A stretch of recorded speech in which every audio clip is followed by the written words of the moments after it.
Hello everyone, সবাই কেমন আছেন? আশা করি সবাই ভালো আছেন। একটা বিষয়ে কথা বলার জন্য আজকে আসলাম এই ভিডিওতে।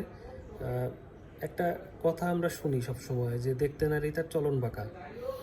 তো বাংলায় এই প্রবাদটা আমরা যদি মানে শুনি তাহলে হয়তোবা এটা বোঝাটা একটু ডিফিকাল্ট, বা হয়তোবা আমরা বুঝতে একটু সমস্যা হয়, বা দেখতে নারী তার চলন বাঁকা বিষয়টা কীরকম। বিষয়টা আমার মনে হয় যে এরকম, যে আমরা শিক্ষা জীবন শেষ করে যে কর্মজীবনে আসছি, এখানে হয়তো আগে বন্ধু বান্ধব ছিল, এখন বিভিন্ন কাস্টমার বা বিভিন্ন কলিগ।